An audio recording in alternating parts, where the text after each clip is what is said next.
नमस्कार दोस्तों, आप सभी का मैं ऑनलाइन क्लासेस प्लेटफॉर्म में हार्दिक स्वागत करता हूं, अभिनंदन करता हूं। आशा है कि आप सभी अपने अपने स्थान पे अच्छे होंगे, सकुशल होंगे। देखिए दोस्तों, सभी प्रकार की प्रतियोगी परीक्षाओं के लिए कंप्यूटर की जो क्लासें हैं अपनी सतत लगातार चल रही हैं। पीछे की जो कुछ क्लासें थी उनके अंदर हमने कंप्यूटर का इंट्रोडक्शन, कंप्यूटर का परिचय पढ़ा था, कंप्यूटर का डेवलपमेंट कैसे हुआ। आज जो सेकंड क्लास है अपनी, उसमें हम डिस्कस करेंगे कि कंप्यूटर से जुड़ने वाले जो संसाधन हैं वो कैसे काम करते हैं और उनके ऊपर कैसे कैसे एग्जाम में क्वेश्चन आए हुए हैं, उनको कितनी श्रेणी में विभक्त किया गया है, कैसे कैसे डिवाइसेस हैं जो कंप्यूटर से जुड़कर काम करती हैं। तो साथियों, जो आज की अपनी क्लास होगी उसका जो टाइटल है अपना, वो है इनपुट एंड आउटपुट डिवाइस।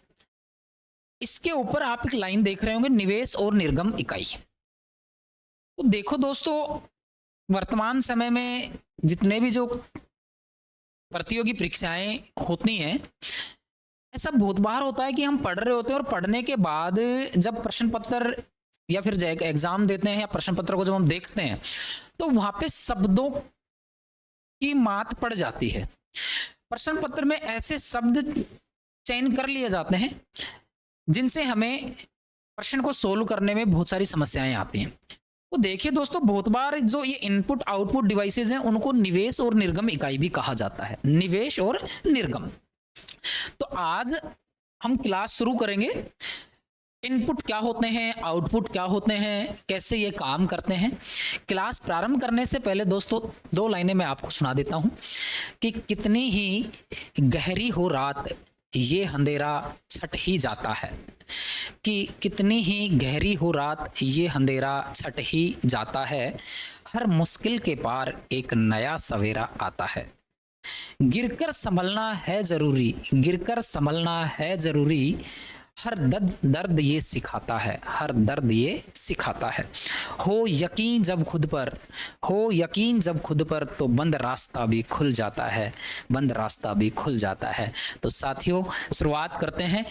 आज हम सबसे पहले देखते हैं कि जो कंप्यूटर सिस्टम है उसके ऊपर जो संसाधन, जो डिवाइसेस प्रयोग की गई हैं, युक्ति प्रयोग की गई हैं, उनको मुख्य रूप से दो भागों में विभक्त किया गया है। कंप्यूटर सिस्टम पर जितने भी संसाधन हैं प्रयोग किए गए हैं उनको मुख्य रूप से दो भागों में विभक्त किया गया है, input and output devices. Input and output device.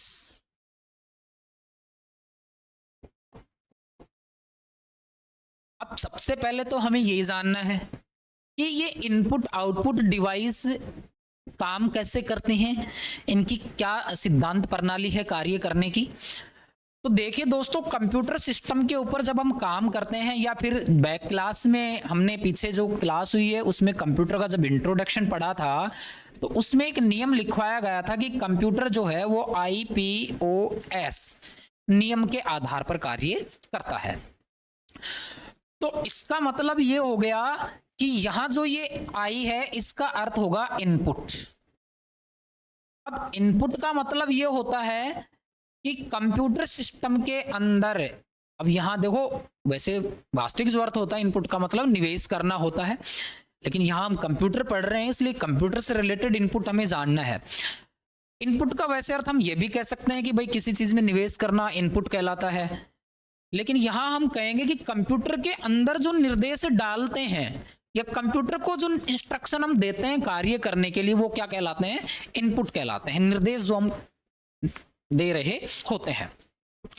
अब उसके बाद कंप्यूटर के इनपुट देने के बाद जो हमने निर्देश दिए वो जाएंगे प्रोसेसिंग करने के लिए, प्रोसेस करने के लिए। फिर उसके बाद कंप्यूटर क्या करता है, एक रिजल्ट तैयार करता है, एक परिणाम तैयार करता है जो आउटपुट देता है, या कंप्यूटर एक जो परिणाम उत्पन्न करता है उसको आउटपुट कहते हैं। उसको क्या कहते हैं, आउटपुट। और उसके बाद डेटा को स्टोर भी किया जा सकता है। तो देखो दोस्तों, ये सभी कार्य जो किए जा रहे हैं वो किसी ना किसी डिवाइस के माध्यम से किए जा रहे हैं, ये फंक्शन हो गए हैं।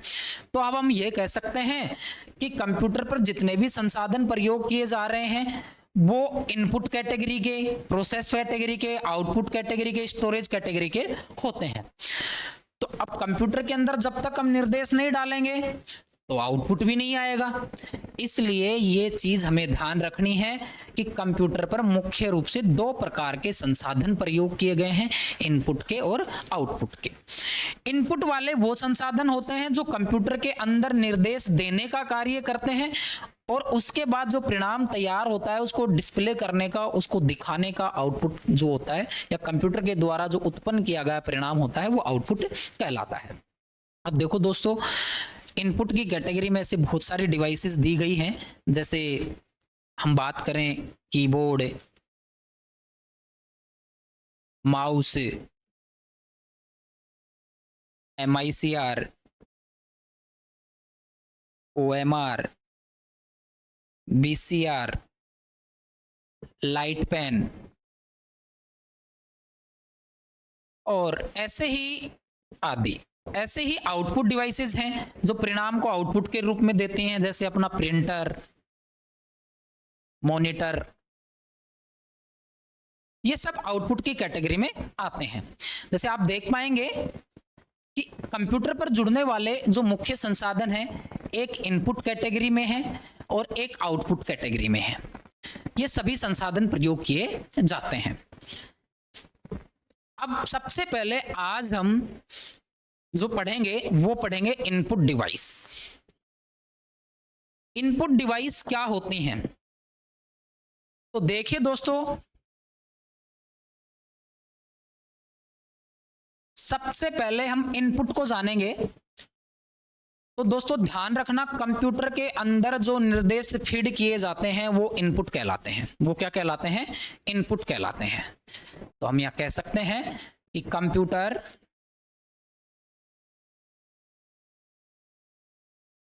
के अंदर दिए जाने वाले निर्देश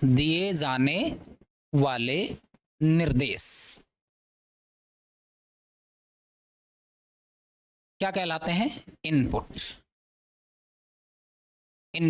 कहलाते हैं।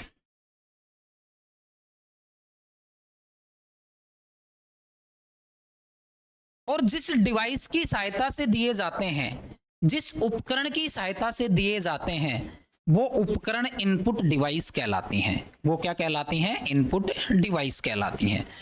जिस उपकरण की सहायता से दिए जाते हैं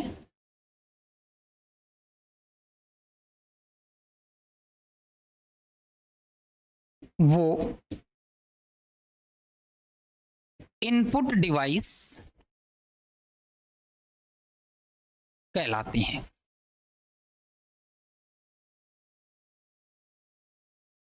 अर्थात दोस्तों, जब हम कंप्यूटर के अंदर किसी कार्य को करवाने के लिए जब निर्देश देते हैं तो इनपुट का डिवाइस का प्रयोग कर रहे होते हैं। अब बात यहाँ पे ये आती है दोस्तों कि ये जनरली परिभाषा बेसिक हम पढ़ रहे होते हैं, लेकिन इनपुट डिवाइस जो हैं वो और क्या कार्य करती हैं इसके अलावा, उसके बारे में हमें जानना है। तो साथियों,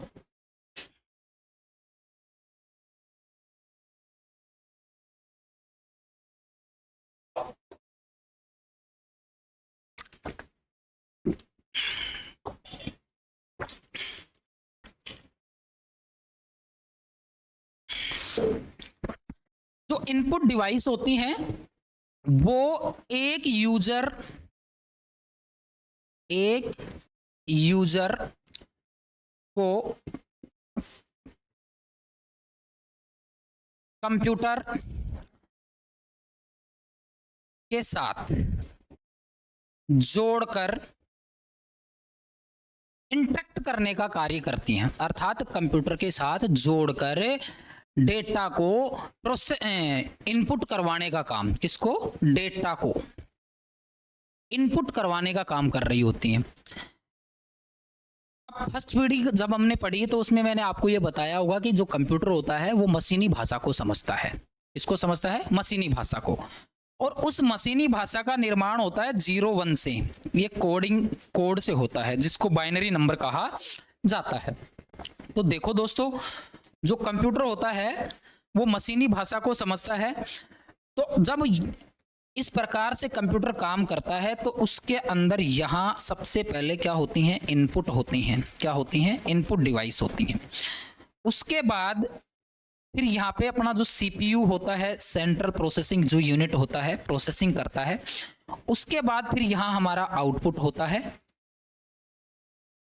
तो देखो दोस्तों, जब हम यहाँ से निर्देश देते हैं तो इनपुट डिवाइस निर्देश देने का काम तो करेंगी, लेकिन अभी मैंने आपको एक बात बताई है कि जो कंप्यूटर है वो 0 और 1 कोड के आधार पर काम करता है, अर्थात मशीनी लैंग्वेज का प्रयोग करता है, तो इस भाषा को समझता है।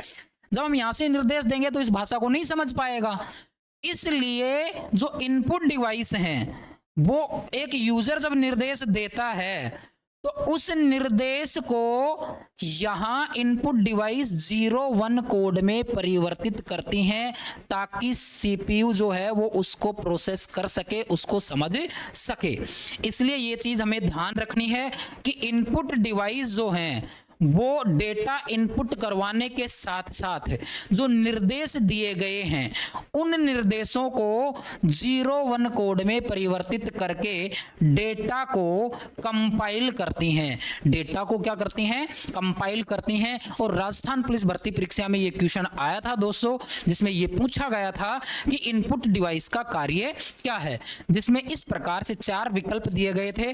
डेटा को प्रोसेस करना, डेटा को स्टोर करना, डेटा को कंपाइल करना, ऐसे 4 विकल्प दिए गए थे। तो देखिए दोस्तों, इनपुट डिवाइस ना तो प्रोसेस करती हैं ना स्टोरेज करती हैं, वो डेटा को कन्वर्ट बदलती हैं, कंपाइल कर रही होती हैं। ऐसे क्वेश्चन पूछ लिए जाते हैं। ये हमारी इनपुट डिवाइस थी। अब आगे हम देखेंगे कि इनपुट की कैटेगरी में कौन कौन सी डिवाइस आती हैं। कई बार यहां से भी क्वेश्चन पूछ लिया जाता है कि इनपुट कैटेगरी की डिवाइस कौन सी है। तो कई बार डिवाइस का नाम दे दिया जाता है, कैटेगरी पूछ ली जाती है। बेसिकली नॉर्मल ऐसा क्वेश्चन कई बार एग्जाम में पूछ लिया जाता है। तो देखिए दोस्तों, ये स्क्रीन पे कुछ नाम आपको दिखाए गए हैं, ये सब इनपुट कैटेगरी की डिवाइसेस हैं। ये सब इनपुट कैटेगरी की डिवाइसेज है। जैसे यहाँ पे कीबोर्ड दिया गया है, ओसीआर है, माउस है, बीसीआर है, जॉयस्टिक है, लाइट पेन है, माइक्रोफोन है, स्कैनर है, ट्रैक बॉल है, एमआईसीआर है, ओएमआर है। ऐसे ये सभी इनपुट कैटेगरी की डिवाइसेज होती हैं। आज इसमें हम सबसे पहले बात करेंगे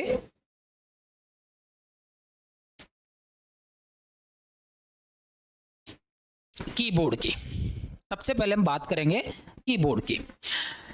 देखो दोस्तों, आज कीबोर्ड जो हम पढ़ेंगे इनपुट कैटेगरी की डिवाइस है, एक कंप्यूटर पर सर्वाधिक प्रयोग किया जाने वाला इनपुट डिवाइस है।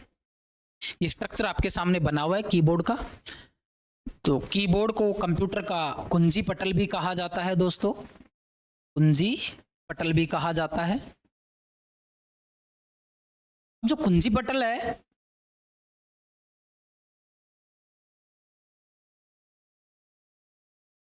कीबोर्ड जो है उसे कंप्यूटर का कुंजी पटल कहा जाता है। क्या कहते हैं इसको? कुंजी पटल कहते हैं। कीबोर्ड कंप्यूटर पर सर्वाधिक प्रयोग किया जाने वाला इनपुट डिवाइस है, जिसका प्रयोग टेक्स्ट इनपुट करवाने के लिए किया जाता है। इसलिए यह भी कहा गया है कि जो कीबोर्ड है इसे कंप्यूटर पर इनपुट टेक्स्ट डिवाइस भी कहते हैं। इनपुट टेक्स्ट डिवाइस भी कहते हैं, जिसका सीधे डेटा एंटर करने के लिए प्रयोग किया जाता है। अब कीबोर्ड जो बनाया गया था वो क्रिस्टोफर लैथम सोल्जे, इसके द्वारा बनाया गया था दोस्तों। कीबोर्ड जो है वो तैयार किया गया था क्रिस्टोफर लैथम सोल्जे के द्वारा। देखना दोस्तों, प्रारंभिक समय में जब कीबोर्ड बनाया गया वो आज के कीबोर्ड से भिन्न था।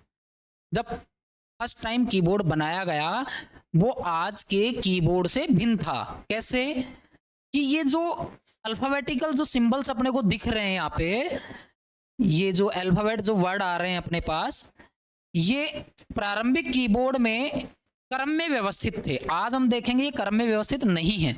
प्रारंभिक समय में ये क्रम में व्यवस्थित थे, इस प्रकार से सिचुएटेड थे, एक सीरियल में लिखे हुए थे। तो इसकी वजह से टाइपिंग करने में समस्या और अशुद्धियां ज्यादा होती थी। इसकी वजह से टाइपिंग करने में समस्या और अशुद्धियां क्या होती थी? ज्यादा होती थी। इसलिए इसको बदलकर आज QWERTY आधारित कीबोर्ड तैयार किया गया, जिसे हम दैनिक जीवन में प्रयोग कर रहे हैं। कई बार ये भी क्वेश्चन पूछ लिया जाता है। देखो दोस्तों, आज जो आप देखेंगे ना कीबोर्ड पे कुंजियां हैं वो व्यवस्थित नहीं है, अस्त व्यस्त हैं, क्रम में नहीं है। इस प्रकार से इनको सिचुएटेड किया गया है, तो इससे टाइपिंग करने में आसानी होती है। तो ऐसे QWERTY आधारित कीबोर्ड बनाया गया, जिसमें आप देखेंगे यहाँ पे कीबोर्ड में श्रृंखला बनी हुई है। सबसे पहले होम रो है, उस पे जो बटन आ रहे हैं वो QWERTY दिए गए हैं, और मिडिल रो जो दी गई है उसमें ASDF है, लास्ट जो रो है AXCV भी दिए गए हैं। तो इसलिए कई बार ये भी क्वेश्चन पूछ लिया जाता है एग्जाम में कि QWERTY का संबंध किससे है। QWERTY का संबंध किससे है? कीबोर्ड से है। अब इतना हमने जान लिया कीबोर्ड किसने बनाया है, कीबोर्ड का आविष्कार कैसे किया गया, और QWERTY आधारित कीबोर्ड आज हम प्रयोग कर रहे हैं। अब बात आती है दोस्तों कि जो कीबोर्ड है उसके टाइप की, उसके प्रकार की, उसके ऊपर कुंजियां कितनी हैं। तो देखो दोस्तों, कीबोर्ड के ऊपर जो कुंजियां दी गई हैं उनकी हम बात करें तो आप देख पाएंगे फिजिकली जो कीबोर्ड होता है, आप जब भी उसको देखेंगे तो कीबोर्ड के ऊपर आप पाएंगे कीबोर्ड पे 108 बटन भी होते हैं, 116 भी होते हैं। अर्थात कुल मिला के बात यह है कि कीबोर्ड के ऊपर बटनों की संख्या फिक्स नहीं होती है, कीबोर्ड के अकॉर्डिंग बटन पाए जाते हैं। कैसे पाए जाते हैं कीबोर्ड के अकॉर्डिंग? तो देखो दोस्तों, आपको यहाँ स्क्रीन पे एक नॉर्मल कीपैड दिखाया गया है, इसके ऊपर आपको कुंजियों की संख्या अलग दिखाई देगी, और आगे आप देखेंगे ये एक मल्टीमीडिया कीपैड है, इसके ऊपर कुंजियों की संख्या या बटनों की संख्या ज्यादा दिखाई देगी। ऐसा क्यों है? तो देखो दोस्तों, कीबोर्ड के जो प्रकार दिए गए हैं उसके अकॉर्डिंग बटन पाए जाते हैं, लेकिन इस स्ट्रक्चर में देखिए आपको यहाँ पे ऊपर सिंबल्स नजर नहीं आ रहे हैं, बटन नजर नहीं आ रहे हैं, तो इस पे बटनों की संख्या क्या होगी? कम होगी।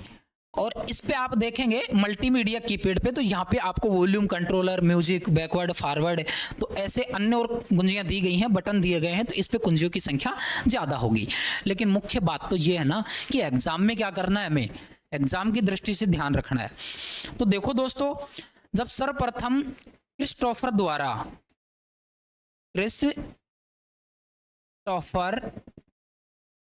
लैथम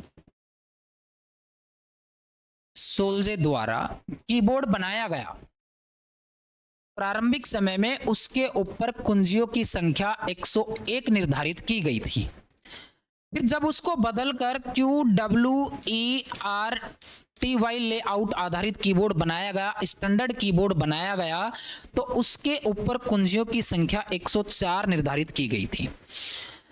इसलिए हमें कुंजियों की जो संख्या है एग्जाम की दृष्टि से वो 101 से 104 याद रखनी है।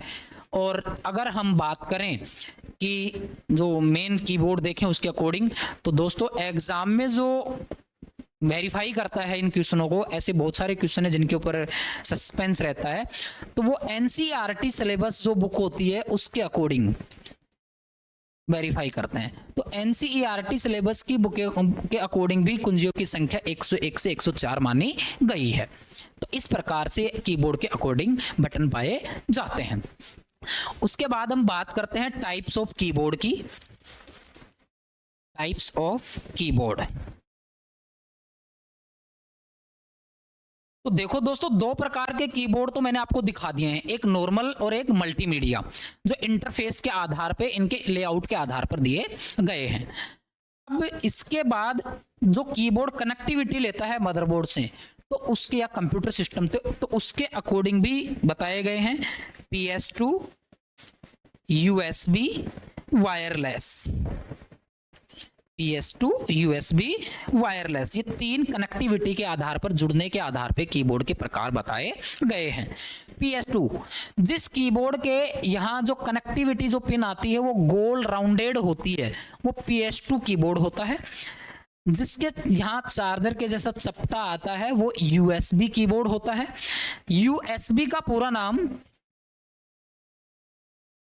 यूनिवर्सल सीरियल बस होता है दोस्तों। बहुत बार ये क्वेश्चन एग्जाम में पूछा गया है कि USB का पूरा नाम क्या होता है, यूनिवर्सल सीरियल बस होता है। और जो USB होता है वो अपने आप में एक पोर्ट होता है। क्या होता है? पोर्ट। क्या होता है? पोर्ट। और जो पोर्ट होता है, इस पोर्ट का मतलब ये होता है कि एक ऐसा स्थान जहां पे दो डिवाइस आपस में जुड़ती हो, वो जगह पोर्ट कहलाती है। तो कई बार ये भी क्वेश्चन पूछा गया है कि USB क्या है, तो अब हम ये भी कह सकते हैं कि USB एक प्रकार का पोर्ट है, एक प्रकार का पोर्ट है। तो USB एक पोर्ट को संदर्भित करता है, बताता है। वायरलेस, जो ब्लूटूथ तरंगों के आधार पे कनेक्टिविटी लेके काम करता है, वायरलेस कीबोर्ड होता है। तो इस प्रकार से दोस्तों ये अपना कीबोर्ड था। अब इसके बाद जो हम पढ़ेंगे, तो कीबोर्ड का आविष्कार कैसे हुआ, बना कैसे, इसके ऊपर कुंजियों की संख्या कितनी है, वो तो हमने जान ली है। लेकिन अब इसके ऊपर जो कीबोर्ड पे कुंजियां दी गई हैं, इन कुंजियों को इनके कार्य करने के आधार पे, इनके फंक्शन के आधार पे अलग अलग भागों में बांटा गया है। जहां से भी इंपॉर्टेंट क्वेश्चन पूछे जाते हैं, अलग अलग भागों में डिवाइड किया गया है। जितनी भी कुंजियां आपको नजर आ रही हैं, सबको उनके कार्य करने के अकॉर्डिंग विभाजित किया गया है। तो देखो बात करते हैं। जैसे यहां आपको ऊपर अपर रो में टॉप में F1 से F12 तक की कुंजियां नजर आ रही होंगी। तो दोस्तों इनको फंक्शन की कहा जाता है। ऐसे ही यहां हमारे अल्फाबेट की आ रही हैं, तो इनको अल्फाबेट की कहा जाता है। ऐसे ही इधर दोस्तों ये नंबर की दिखाई दे रही हैं, तो इनको न्यूमेरिक की या नंबर की कहा जाता है। कुछ स्पेशल पर्पज की हैं, तो ऐसे कई श्रेणियां विभक्त की गई हैं, जहां से भी कई बार क्वेश्चन पूछे जाते हैं। तो आज शुरुआत करते हैं कि कौन कौन सी श्रेणियों में इनको बांटा गया है। तो देखिए दोस्तों, कीबोर्ड पे निम्न प्रकार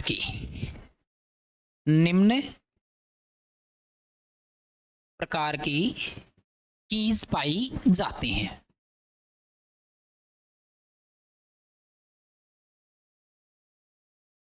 सबसे पहले हम बात करते हैं टॉप में, ऊपर ही ऊपर जो अभी आपको दिखाई गई है, वहां फंक्शन की होती हैं। क्या होती हैं? फंक्शन की होती हैं। फंक्शन की संख्या, या मैं ये कहूं कि जो F1 से F12 तक की कुंजियां हैं वो फंक्शन की में आती हैं, जिनकी टोटल संख्या 12 होती है। कितनी होती है? 12 होती है। ऐसे ही अल्फाबेट की आती हैं।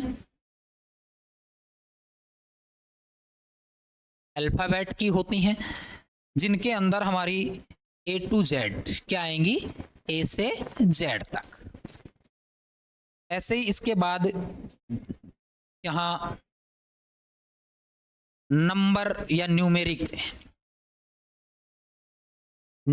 की या फिर नंबर की, न्यूमेरिक की या फिर नंबर की के नाम से जानी जाती हैं। 0 से 9 तक जो इधर डिजिट आती हैं, ये वाली, ये वाला भाग जो है, इसको न्यूमेरिक या नंबर की कहा जाता है। इतने पार्ट को टोटल ऑल ओवर इनमें जो संख्या होती है कुंजियों की, वो होती है 17 होती है। कितनी होती है? 17 कुंजियां होती हैं सिंबल्स के साथ। आगे बात करें तो इसके बाद कुछ कुंजियां ऐसी भी होती हैं दोस्तों जो अकेले कार्य नहीं करती हैं। कीबोर्ड पे कुछ बटन ऐसे भी होते हैं जो अकेले फंक्शन नहीं करते हैं, वो किसी दूसरे बटन के साथ जुड़कर कार्य करती हैं, तो उनको कहा जाता है कॉम्बिनेशन की, बूस्टर की या फिर मॉडिफायर की के नाम से उनको जाना जाता है। अर्थात वो किसी दूसरे बटन के साथ जुड़कर काम करती हैं, इसलिए उनको कॉम्बिनेशन की कहा जाता है।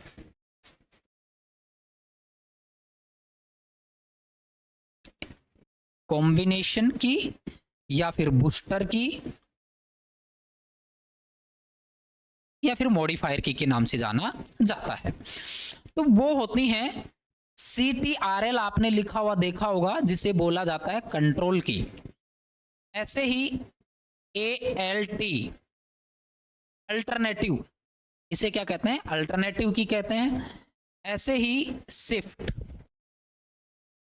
इनको अकेले एक बार प्रेस करने पे कोई कार्य नहीं करती हैं, किसी दूसरे बटन के साथ जुड़कर करती हैं, वो शॉर्टकट कमांड में हम पढ़ेंगे। इसके बाद दोस्तों कुछ कुंजियां ऐसी भी होती हैं जो कर्सर को कंट्रोल करती हैं, कर्सर कंट्रोल, या फिर उनको मूवमेंट नेविगेशन की, मूवमेंट नेविगेशन, मूवमेंट नेविगेशन की कहते हैं, जिसके अंदर हम देखेंगे कि यहां कीबोर्ड के पास ये वाली जो 4 कुंजियां दिखाई दे रही हैं आपको मुख्य रूप से, या फिर होम एंड जो है, पेज अप पेज डाउन है, ये जो कुंजियां होती हैं कर्सर कंट्रोल या मूवमेंट नेविगेशन की के अंतर्गत आती हैं। जैसे 4 ये एरो की, जो दाएं बाएं ऊपर नीचे आने जाने के लिए प्रयोग की जाती हैं, पेज अप एंड डाउन, या फिर होम, या फिर एंड की, ये लगभग किसमें आती हैं? कंट्रोल कुंजियों के अंतर्गत आती हैं, मूवमेंट की या कर्सर कंट्रोल के नाम से इनको जाना जाता है। उसके बाद कुछ ऐसी भी कुंजियां हैं जिनको ऑन ऑफ की या फिर टॉगल की के नाम से जाना जाता है, ऑन ऑफ या टॉगल। ऑन ऑफ या टॉगल की में जो कुंजियां आती हैं, अर्थात ऐसी कुंजियां जिनको एक बार दबाने पे वो अपने पहले वाली प्रतिक्रिया को चेंज कर देती हैं और दोबारा से दबाने पे ऑन होने पे वो प्रतिक्रिया को फिर बदल देती हैं, अर्थात हर बार में वो अपना प्रतिक्रिया चेंज कर रही होती हैं, वो कुंजियां ऑन ऑफ की के अंतर्गत आती हैं या उनको टॉगल की कहा जाता है। जैसे caps lock, num lock, caps lock, num lock और स्क्रॉल लॉक, ये जो कुंजियां हैं ये सब उसके अंतर्गत आती हैं। इस प्रकार से दोस्तों ये कीबोर्ड के ऊपर कुंजियां पाई जाती हैं। इसके अलावा हम बात करें तो कुछ सिंबल्स की भी आती हैं। क्या आती हैं? सिंबल्स की भी आती हैं, जिसके अंदर हम देखेंगे सिंबल्स की के अंतर्गत जैसे @ है, एज है, डॉलर है, प्रतिशत है, ETC, इस प्रकार की कुंजियां सिंबल्स की में भी आती हैं। आगे हम बात करें और कुंजियों को लेके, तो देखो दोस्तों कुछ एडिटिंग की के अंतर्गत भी आती हैं।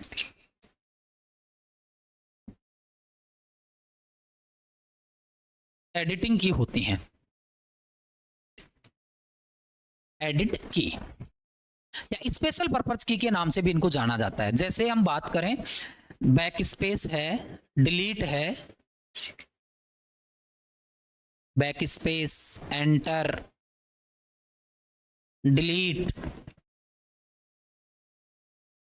टैब आदि स्पेशल पर्पज की के रूप में भी पहचानी जाती हैं। तो साथियों इस प्रकार से ये कीबोर्ड के ऊपर कुछ कुंजियां थी। कीबोर्ड के बारे में हमने पढ़ लिया है। आज किस क्लास में हमने कंप्यूटर का इनपुट डिवाइस शुरू करा है और इनपुट डिवाइस के अंतर्गत हमने कीबोर्ड पढ़ लिया है। और कीबोर्ड के ऊपर कौन कौन सी कुंजियां दी जाती हैं, तो बहुत बार प्रश्न पत्र में क्वेश्चन आते हैं यहाँ से। जैसे पूछ लिया जाए अपने को कि टॉगल की का उदाहरण कौन सा है, कैप्स लॉक किस प्रकार की कुंजी है, कंट्रोल किस श्रेणी के अंतर्गत आता है, ऐसे क्वेश्चन पूछ लिए जाते हैं। अब इसके बाद हम बात करेंगे कि ये जो हमें कीबोर्ड नजर आ रहा है, तो इसके ऊपर जो कुंजियां दी गई हैं उन कुंजियों के फंक्शन भी पूछ लिए जाते हैं बहुत बार। अब देखो दोस्तों, यहाँ पे बहुत सारी कुंजियां दी गई हैं, अर्थात 101 से 104 कुंजियां जब निर्धारित की गई हैं तो सभी कुंजियों के फंक्शन तो नहीं पढ़ने हमें, लेकिन मुख्य रूप से जनरली रूप से जहाँ पे मुख्य मुख्य जो कीज दी गई हैं 8-10 जो कुंजियां हैं इनके फंक्शन हमें पढ़ने हैं, क्योंकि यहाँ से बहुत बार एग्जाम में या प्रश्न पत्र में क्वेश्चन आए हुए हैं। तो चलो आज शुरुआत करते हैं। सबसे पहले आप देख रहे होंगे यहाँ कीबोर्ड के ऊपर ऊपर हम सबका देखा हुआ है ESC की आता है एक। ये ESC कुंजी क्या काम करती है तो देखो दोस्तों, ESC जो की है इसको एस्केप की भी कहते हैं। ESC कुंजी को एस्केप की भी कहा जाता है। और जो एस्केप की है ये कार्य करता है किसी भी प्रोग्राम में, किसी भी प्रोग्राम, अब यहां प्रोग्राम का मतलब दोस्तों जो एप्लीकेशन है सॉफ्टवेयर उसका मतलब है, किसी भी प्रोग्राम में खुले हुए अनावश्यक बॉक्स को हटाकर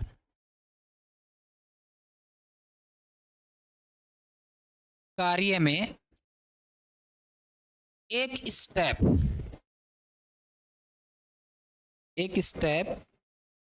पीछे जाने का काम करती है। अब कई बार हम पढ़ते हैं या फिर हमने ये सुना होगा कि किसी प्रोग्राम को बंद करने के लिए ESC कुंजी प्रयोग किया जाता है। अपितु ऐसा नहीं है साथियों। कैसे? जैसे मान लो कि आपने कोई प्रोग्राम ओपन कर रखा है, तो इस प्रकार से यहां पाएंगे कि किसी प्रोग्राम को क्लोज करने के लिए यहां एक क्लोज सिंबल दिखाई देता है, हमें क्लोज सिंबल दिखाई देता है, इससे क्लोज किया जाता है। या फिर हम कीबोर्ड से प्रेस करते हैं अल्ट के साथ F4, एक शॉर्टकट कमांड हम प्रेस करते हैं अल्ट के साथ फंक्शन कुंजी F4, तो प्रोग्राम क्लोज होगा। लेकिन ध्यान रहे दोस्तों, इस ESC कुंजी से प्रोग्राम क्लोज नहीं होता है। प्रोग्राम के अंदर यहां स्क्रीन पे अगर कोई अनावश्यक बॉक्स खुले हुए हैं इस प्रकार से, तो उनको हटाने के लिए ESC दबाया जाता है।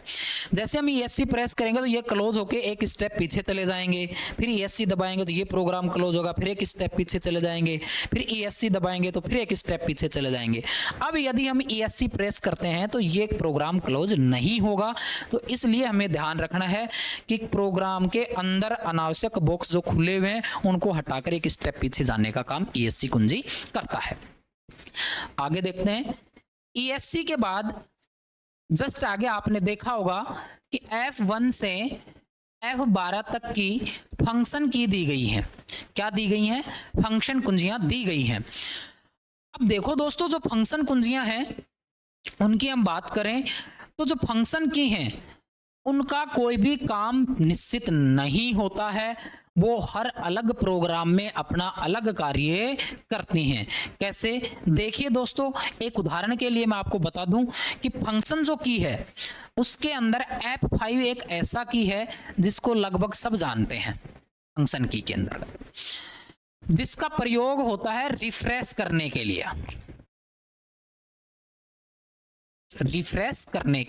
लिए, लेकिन दोस्तों ये फंक्शन की F5 जो रिफ्रेश करेगी ना वो डेस्कटॉप पे, इस पे डेस्कटॉप पे करती है। यदि इसी फंक्शन की को, इसी F5 की को हम नोटपैड में दबाते हैं, कहां पे? नोटपैड में। तो नोटपैड में दोस्तों ये डेट एंड टाइम का कार्य करती है। कुंजी तो वही है, फंक्शन बदल गया तो वहां पे डेट एंड टाइम का काम करेगी। ऐसे ही यदि इस F5 कुंजी को हम MS वर्ड में दबाते हैं, MS वर्ड में इसका प्रयोग करते हैं, तो वहां पे ये फाइंड रिप्लेस का कार्य करती है। इसका कार्य करती है? फाइंड रिप्लेस का कार्य करती है। यदि इसी F5 को हम MS पावर पॉइंट में यूज करते हैं, तो वहां पे ये जो की है स्लाइड प्ले का कार्य करती है।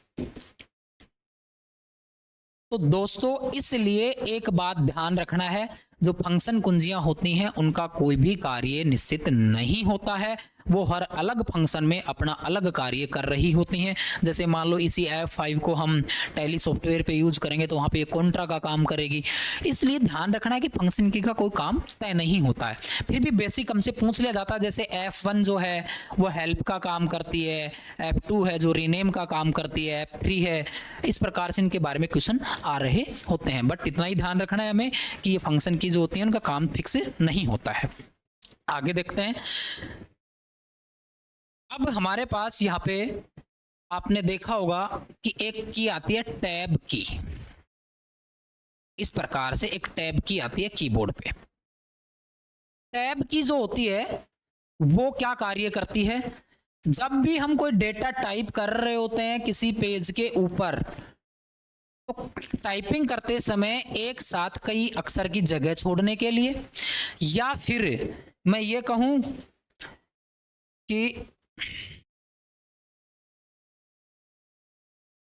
इस प्रकार से मान लो हमारे पास कोई डेटा है, टैब है, और उसके अंदर हम कोई डेटा लिख रहे हैं, पेज के ऊपर यहां हम टेक्स्ट लिख रहे हैं, तो उसके साथ यहां जो लिखने का काम किया जाता है,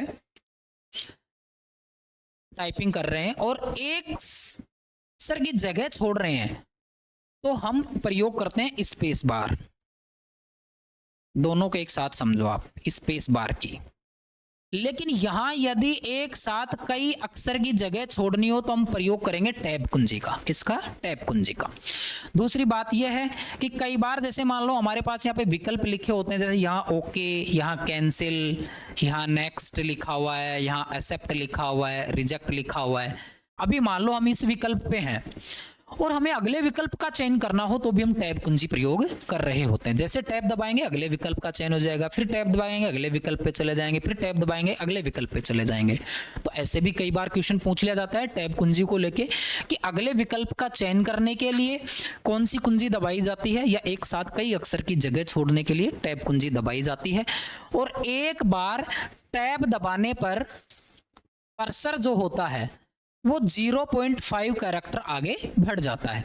अब एक शब्द आया कर्सर, तो देखो दोस्तों जब भी हम लाइन लिखते हैं तो उस लाइन से पहले यहाँ एक लाइन ब्लिंकिंग करती हुई नजर आती है। टेक्स्ट लिखते हैं किसी भी पेज के ऊपर तो वो लाइन जो होती है उसे कर्सर कहते हैं। अर्थात कर्सर एक चिन्ह होता है, एक सूचक प्रतीक होता है जो ये बताता है कि आप यहाँ काम कर रहे हो, या टेक्स्ट के अगले स्थान को प्रदर्शित करता है। तो ये कर्सर जो होता है जब एक बार टैब कुंजी प्रेस कर देते हैं तो 0.5 कैरेक्टर आगे बढ़ जाता है। अगला आता है स्पेस बार की। स्पेस बार जो की होती है कीबोर्ड के ऊपर सबसे लंबी कुंजी के रूप में जानी जाती है। कीबोर्ड की सबसे बड़ी, सबसे लंबी जो की होती है वो कौन सी होती है? स्पेस बार कुंजी होती है, जिसका प्रयोग दो शब्दों के बीच एक अक्षर की जगह छोड़ने के लिए किया जाता है। दो शब्दों के बीच एक अक्षर की जगह छोड़नी हो तो स्पेस बार काम में ली जाती है। आगे और देखते हैं। ऐसे ही एक आता है कैप्स लॉक। कैप्स लॉक जो की है वो अल्फाबेटिकल जो हमारे लेटर्स होते हैं उनको स्मॉल एवं कैपिटल बनाने का कार्य करती है। स्मॉल लेटर या कैपिटल लेटर बनाने का काम कौन करती है? बनाने का काम करती है, जिसको ऑन ऑफ की कहा जाता है। जब एक बार हम प्रेस करते हैं कैप्स लॉक ऑन होता है तो लेटर हमारा कैपिटल लिखा जाता है, और यदि जब हम कैप्स लॉक ऑफ करते हैं तो लेटर हमारा स्मॉल लिखा जाता है। तो स्मॉल लेटर और कैपिटल लेटर बनाने का काम कर रही होती है। ऐसे ही अब हमारे पास एक आता है बैक स्पेस। बैक स्पेस की, जो बैक स्पेस की होता है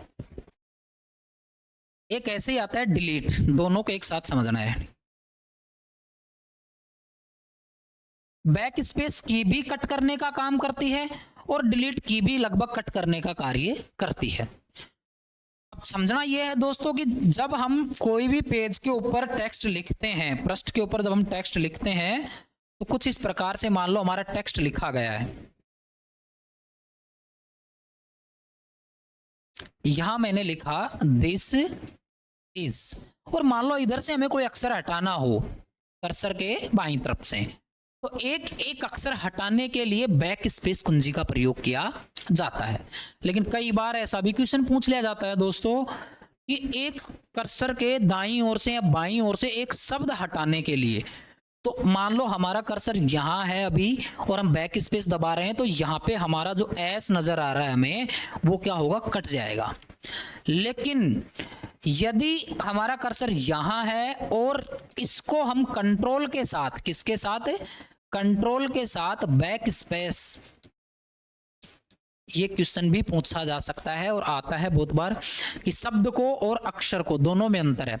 यदि हम कंट्रोल के साथ बैक स्पेस दबाते तो अब यहाँ एस ना कट के पूरा दिस क्या होगा, कटेगा। इसलिए ये चीज अपने को ध्यान रखनी है। अगला आता है डिलीट। किसी भी चुने गए टेक्स्ट या किसी भी चुने गए ऑब्जेक्ट को हटाने के लिए डिलीट कुंजी दबाई जाती है। अब कोई भी ऑब्जेक्ट जिसको हमने चयन कर लिया उसको डिलीट करना हो तो डिलीट प्रेस कर देते हैं। तो डिलीट के लिए भी ऐसा क्वेश्चन पूछा गया है। देखो यहाँ जैसे हमने लिखा हुआ है हमारा दिस इज, और यहाँ हमारा कर्सर है और दिस इज ए बुक।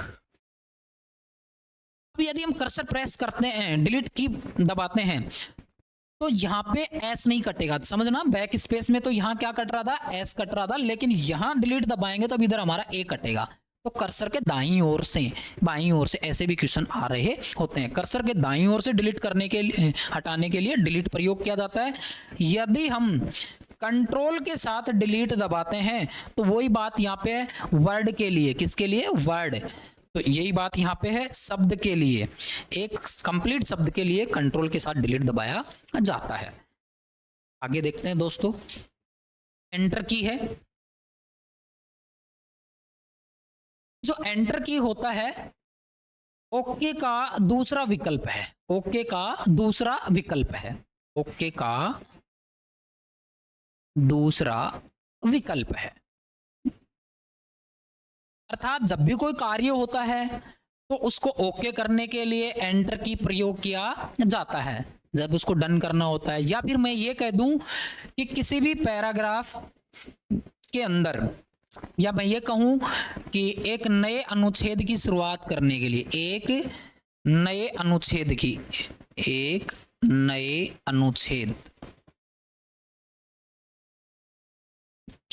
शुरुआत करने के लिए, अनुच्छेद की शुरुआत करने के लिए, नए अनुच्छेद की शुरुआत करने के लिए किसका प्रयोग किया जाता है, एंटर कुंजी दबाई जाती है।